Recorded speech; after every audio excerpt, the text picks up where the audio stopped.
సంవత్సరాలు కావాలి అన్నాడు. ప్రత్యేక హోదా కోసమే నేను పొత్తు పెట్టుకుంటున్నాను బీజేపీ పార్టీతో అని చెప్పాడు.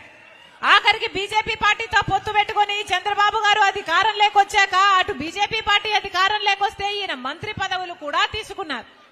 అప్పటి వరకు 10 సంవత్సరాలు 15 సంవత్సరాలు బీజేపీ పార్టీకి 10 సంవత్సరాలు కావాలి 15 సంవత్సరాలు కావాలి ప్రత్యేక హోదా అన్నవాడు చంద్రబాబు గారు హఠాత్తుగా ఒకేసారి అసలు ప్రత్యేక హోదాయే లేదు అన్నాడు. ప్రత్యేక హోదా కోసం పోరాటాలు చేస్తే ఆ రోజు కేసులు పెట్టారు, ఆ రోజు జైల్లో పెట్టారు. అప్పుడు ప్రతిపక్ష నాయకుడిగా ఉన్నాడు జగనన్న గారు. అప్పుడు జగనన్న గారు ప్రతిపక్ష నాయకుడిగా ఉండి ప్రత్యేక హోదా బీజేపీ పార్టీ ఎందుకు ఇవ్వడం లేదు, చంద్రబాబు గారు ఎందుకు కొట్లాడటం లేదు అని ప్రతిరోజు బీజేపీ పార్టీని చంద్రబాబు గారిని దూషించాడు జగనన్న గారు ప్రతిపక్ష నాయకుడిగా. ప్రతిపక్ష నాయకుడిగా ప్రత్యేక హోదా కోసము నిరాహార దీక్షలు కూడా చేశాడు జగనన్న గారు.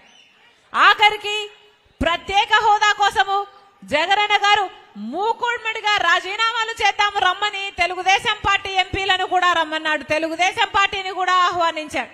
మనం అందరూ రాజీనామాలు చేస్తే ప్రత్యేక హోదా ఎందుకు రాదో చూద్దాము అని జగనన్న ఆ రోజు సవాలు విసిరాడు. కానీ జగనన్న గారు ముఖ్యమంత్రి అయిన తర్వాత ఒక్క రోజైనా జగనన్న గారు ప్రత్యేక హోదా కోసం పోరాటం చేశారా? ఇటు చంద్రబాబు గారైనా ఇటు జగనన్న గారైనా ప్రత్యేక హోదా కోసము ఒక్క నిజమైన పోరాటము చేసింది లేదు. బీజేపీ పార్టీ మనకు ప్రత్యేక హోదా ఇవ్వకపోయినా అదే బీజేపీ పార్టీకి బానిసలుగా మారారు జగనన్న గారు చంద్రబాబు గారు. బీజేపీ పార్టీ మన పోలవరం ప్రాజెక్టు జాతీయ ప్రాజెక్టుగా చేయాల్సి ఉంది, 90% నిధులు ఇవ్వాల్సి ఉంది. మన పోలవరం ప్రాజెక్టు ఇంతవరకు అత్తాపత్తా లేదు, ఎవరూ పట్టించుకోవడం లేదు. బీజేపీ పార్టీ ఇయ్యము అని తేల్చి చెప్పినా కూడా ఇటు జగనన్న గారైనా అటు చంద్రబాబు గారైనా ఒక్కరూ ప్రశ్నించరు బీజేపీ పార్టీ. మరి వీళ్ళను బీజేపీ బానిసలు కాక ఇంకా ఏమనాలి? బీజేపీ పార్టీ ఒక్క మేలు చేయదు మన రాష్ట్రానికి, బీజేపీ పార్టీ ఒక్క మేలు చేయదు మన రాష్ట్రానికి. మనకు ప్రత్యేక హోదా ఇవ్వదు, మనకు పోలవరం ప్రాజెక్ట్ ఇవ్వదు, మనకు రాజధాని ఇవ్వదు, మనకు రావాల్సిన మెట్రోలు ఇవ్వదు, ఆఖరికి విశాఖపట్నం స్టీల్స్ కూడా ప్రైవేటైజ్ చేస్తుంది, మనకు కడప స్టీల్ ప్లాంట్ ఇవ్వదు.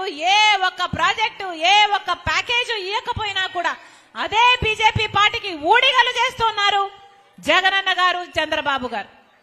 ఎందుకు అని అడుగుతున్నాం. ఎందుకో ప్రజలకు సమాధానం చెప్పాల్సిన అవసరం లేదా? మనకు ప్రత్యేక హోదా రాకపోతే మన నాయకులు పోరాడకపోతే ఇక ఎవరు పోరాడాలి? 25 ఎంపీలు ఉన్నారు, 6 మంది రాజ్యసభ ఎంపీలు ఉన్నారు. మరి ఇంతమంది ఉండి ఏం లాభం ఆంధ్ర రాష్ట్రానికి? ఇంతమంది ఎంపీలుండి కనీసం మనకు రావాల్సిన ప్రత్యేక హోదా కోసం ఒక్కసారి కూడా ప్రశ్నించకపోతే ఇక ఈ పార్టీలెందుకు, ఈ ఎమ్మెల్యేలెందుకు, ఈ ఎంపీలెందుకు, మీకు ఈ పదవులెందుకు? మీరు బానిసలుగా మారడానికి మీకు అధికారం ఎందుకు? మీరు బానిసలుగా మారడమే కాకుండా ఇటు వైసీపీ అయినా తెలుగుదేశం పార్టీ అయినా ఇటు జగనన్న అయినా ఇటు చంద్రబాబు గారైనా మీరు బానిసలుగా మారడమే కాకుండా ఆంధ్ర రాష్ట్ర ప్రజలను కూడా ఈ 10 సంవత్సరాలు బీజేపీ పార్టీకి బానిసలను చేయాలని చూశారు చూడండి. అది దుర్మార్గం. ఎందుకని అని అడుగుతున్నాం. ఒక్కసారైనా ప్రశ్నించారా? ప్రత్యేక హోదా వస్తే మనకు స్పెషల్ స్టేటస్ వస్తే ట్యాక్స్ బెనిఫిట్స్ వస్తాయి, ఇన్సెంటివ్స్ వస్తాయి, పెద్ద పరిశ్రమలు వస్తాయి, ఇన్ఫ్రాస్ట్రక్చర్ కట్టుకోవడానికి ఫండ్స్ వస్తాయి, దాంతో మన బిడ్డలకు ఉద్యోగాలు వస్తాయి, మనకు అభివృద్ధి జరుగుతుంది, మన ఎకానమీ గ్రో అవుతుంది. కానీ ఇప్పుడు ఏమైంది? 10 సంవత్సరాలుగా ఏదైనా ఎదిగామా? 10 సంవత్సరాలు అయిందే మనకు ఏదైనా మేలు చేశారా ఎవరైనా? కనీసం చెప్పుకోవడానికి ఒక రాజధాని అయినా ఉందా? ఒక మనిషేమో అమరావతి రాజధాని అంటాడు, సింగపూర్ ని చేస్తాను అంటాడు, 3D సినిమా చూపిస్తాడు. ఇంకో మనిషేమో ఒకటి సరిపోదు మనకు 3 కావాలి అంటాడు. ఈ కర్నూలు కూడా న్యాయ రాజధాని అంటాడు. ఏమైంది? 3 కనీసం ఒకటైనా అయిందా? మొత్తం అంతా గందరగోళమే. ఒక్కరికైనా చిత్తశుద్ధి ఉందా? మనం ఏమి సాధించుకున్నట్టు? ఈ 10 సంవత్సరాలు మనకు వృధా అయిపోలేదా? అటు తెలుగుదేశం పార్టీకి ఓటేసినా మన జీవితాలు వృధా అయిపోయినాయి, ఇటు వైసీపీకి ఓటేసినా మన జీవితాలు వృధా అయిపోయినాయి. మరి ఎందుకేయాలి వీళ్ళకు ఓట్లు?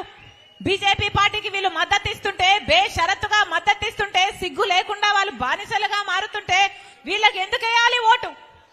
ఇదే కాంగ్రెస్ పార్టీ నాయకులు, కాడరు, కార్యకర్తలు వీళ్ళందరూ ప్రజల్లోకి తీసుకెళ్లాల్సిన అంశము ఇదే. ఎన్నికలు వస్తున్నాయి. ఈ ఎన్నికల సమయంలో మనం నిర్ణయం తీసుకోవాలి. ఎందుకంటే ఈ ఎన్నికల్లో తీసుకునే నిర్ణయమే మన జీవితాలను మార్చే ఆయుధం. ఓటు అనేది మన చేతుల్లో ఉన్న ఏకైక ఆయుధం, మన జీవితాలను మార్చే ఆయుధం. ఇది ఇప్పుడు మనం మంచి నిర్ణయం తీసుకోకపోతే మన జీవితాలు మారవు, మన భవిష్యత్తు మారదు. ఇదిగో ఈ బిడ్డలున్నారే, ఇక్కడ ఇంతమంది బిడ్డలున్నారే, వీళ్లకు ఉద్యోగాలు కూడా రావు. ఈ రోజుకి మన రాష్ట్రంలో 19 లక్షల మంది నిరుద్యోగులు ఉన్నారు. ఇదేనా రాజశేఖర రెడ్డి గారు కోరుకున్నది? అసలు రాజశేఖర రెడ్డి గారి ఆశయాలు ఎక్కడ? ఇప్పుడున్న ప్రభుత్వం చేస్తున్నదేమిటి? రాజశేఖర రెడ్డి గారి సంక్షేమ పాలన ఎక్కడ? జగనన్న పాలన ఎక్కడ? ఆకాశానికి పాతాళానికి ఉన్నంత తేడా లేదా? రాజశేఖర రెడ్డి గారి సంక్షేమ పాలనలో రైతు రాజు, రాజశేఖర రెడ్డి గారి సంక్షేమ పాలనలో వ్యవసాయం పండగ. రాజశేఖర రెడ్డి గారు విత్తనాల మీద సబ్సిడీ ఇచ్చాడు, డ్రిప్ మీద సబ్సిడీ ఇచ్చాడు, ఇన్పుట్ సబ్సిడీ ఇచ్చాడు. ఆఖరికి పంట నష్టపోతే పంట నష్టపరిహారం ఎంత అద్భుతంగా ఇచ్చాడు రాజశేఖర రెడ్డి గారు. ఇప్పుడుందా రైతుగా భరోసా? అసలు పంట నష్టపోతే పంట బీమా ఉందా? ఏమన్నా పంట బీమా ఉందా? అన్నా పంట బీమా ఉందా? పంట బీమా ఉందా? గట్టిగా అరిచి చెప్పండి, అప్పుడైనా ప్రభుత్వానికి వినిపిస్తుందేమో. కనీసం పంట బీమా కూడా లేదే.